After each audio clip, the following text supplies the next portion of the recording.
নমস্কার, কেমন আছেন সবাই? আজকে একটা সকাল সকাল নতুন ব্লগ শুরু করছি আপনাদের সঙ্গে। আশা করছি ভালো লাগবে। সকালবেলা বাজে এখন ওই 9:30-10টার মতন। যাচ্ছি এখন স্নান টান করে রেডি হয়ে ব্রেকফাস্ট করতে। হোটেল থেকেই আমাদের হোটেল থেকে বলছি। আমরা যাদের সঙ্গে এসেছি তারাই হচ্ছে ব্রেকফাস্টের অর্গানাইজ করেছে আমাদের হোটেলের ঠিক সামনের ধাবাতে। তো আজকে সকালবেলা ব্রেকফাস্টে আছে আলুর পরাঠা, ছোলার তরকারি, কাবলি চানার তরকারি আর আচার। আমার এখানে এসে এত ফেভারিট হয়ে গেছে যে কোনো জিনিসের সঙ্গে এই আচারটা অনেক দিন পর পেয়েছি, ওই জন্য আর ছাড়ছি না, খেয়ে যাচ্ছি। এই যে এদিকে আমরা সকলে মিলে নাস্তা করে নিচ্ছি। এরপর তো বেরোতে হবে আমাদেরকে। আমাদের সমস্ত কিছু প্যাকিং ট্যাকিং কমপ্লিট হয়ে গেছে। খেয়ে টেয়ে নিয়ে যাবো, একটুখানি বসবো, তারপর হোটেল থেকে চেক আউট করবো। একে একে করে সকলে মিলে বেরিয়ে যাচ্ছি। তো ভাবছি ঠিক আছে, বেরিয়ে যাই, তারপরে বাইরে একদম সকলে মিলে বসে গল্প করবো একটুখানি। রুমে থাকলে তো আর গল্প করা যায় না, তাই না? আর এই যে দেখুন, আমাদের হোটেলের বাইরেতে বসে একটুখানি রোদ পোয়াচ্ছি, আর বাইরে থেকে ভিউটা দেখুন, কি দারুণ দেখতে লাগছে না?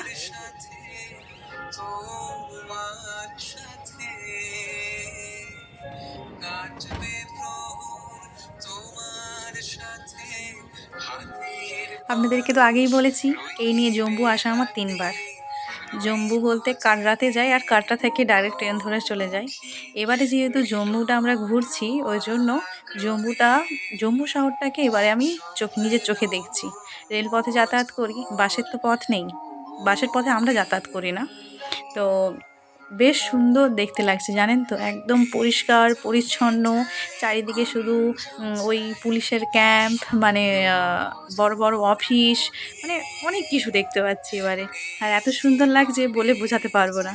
আমি তো দেখছি, আর আমার সঙ্গে আপনারাও একটুখানি দেখুন।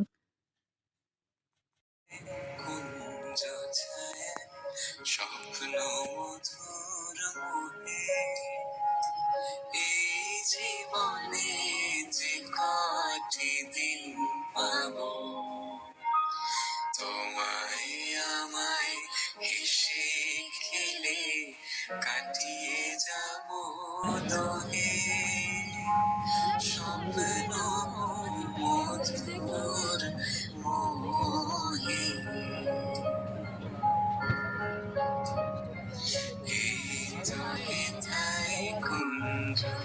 ফাইনালি পৌঁছে গেছি আমরা রাজা হরি সিং প্যালেসে। জম্মুর যে রাজা যিনি হরি সিং, তার প্যালেসে। এই প্যালেসের নাম হচ্ছে অমর মহল মিউজিয়াম। তো প্রথমে এখানে আসিনি, হ্যাঁ প্রথমে গিয়েছিলাম কোলকুণ্ডলী মন্দিরে, যেটার ভিডিও আমি অলরেডি আগে পোস্ট করে দিয়েছি। তো তারপর এখানে এসেছি। তো এখন প্রায় 4:30 থেকে 5টার মতন বেজে গেছে। তো এখন এসে আমরা এখানে পৌঁছেছি। কিন্তু আপনাদেরকে আমি একটা কথা বলে রাখি, যে আপনারা যদি এখানে আসেন, প্রত্যেকটা সিজনেতে এখানের টাইমিংটা, এন্ট্রি টাইম চেঞ্জ হয়। সেই টাইমটা জেনে তারপরে আসবেন। যেমন আজকে আমাদের সঙ্গে যেটা হলো, মানে মোটামুটি 5টা বেজে গেছে পৌঁছোতে, আর হয়তো আধা ঘন্টা থেকে পৌনে 1 ঘন্টা এটা খোলা থাকবে, তারপরেই বন্ধ হয়ে যাবে। অতএব আমাদেরকে তাড়াতাড়ি তাড়াতাড়ি করে ঘুরে নিতে হবে। যে রাস্তা দিয়ে আমরা হেঁটে হেঁটে যাচ্ছি, তার চারপাশটাই এত সুন্দর, না জানি মিউজিয়ামটা কত সুন্দর হবে দেখতে। এই যে দেখুন, এই যে প্যালেসটা, দূর থেকে দেখেছি কোনো একটা সিনারির মতন মনে হচ্ছে না, যেন কোনো একটা পেন্টিং করা রয়েছে? আমার তো তাই মনে হচ্ছে। চলুন, আমি তো গিয়ে না গিয়েই ভিডিও করা শুরু করে দিয়েছি, কিন্তু সেখান থেকে বলা হচ্ছে যে না, আগে হচ্ছে টিকিট কাটতে হবে ফটো তোলা বা ভিডিওর জন্য, তারপরে ভিডিও করতে পারবে। তো এন্ট্রি চার্জ আলাদা, আর ভিডিও করার জন্য আলাদা পয়সা। চলুন তাহলে। এই যে আমরা ভেতরে ঢুকে গেছি, এখানে ওনার সমস্ত জীবন কাহিনী বর্ণনা করা হচ্ছে।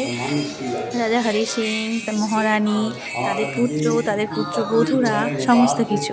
আর দুদিকের দেয়ালে যে দুটো হরিণ দেখছেন, এগুলো অরিজিনাল হরিণ। হরিণের চোখটা শুধু মানে আলাদা কাঁচের, বাকিটা পুরোটা অরিজিনাল।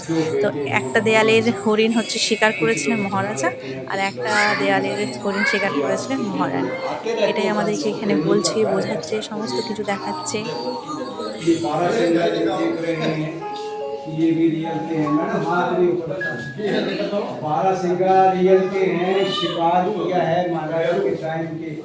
इनको केमिकल लगाए हैं, आंखें शीशे की हैं, बाकी ऊपर की खाल बाल सींग जो है ये रियल हैं।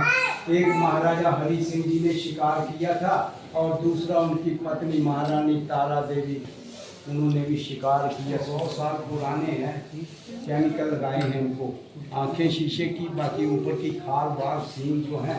महाराजा तारा सिंह को আর ইনি হচ্ছেন মহারাজা হরি সিং।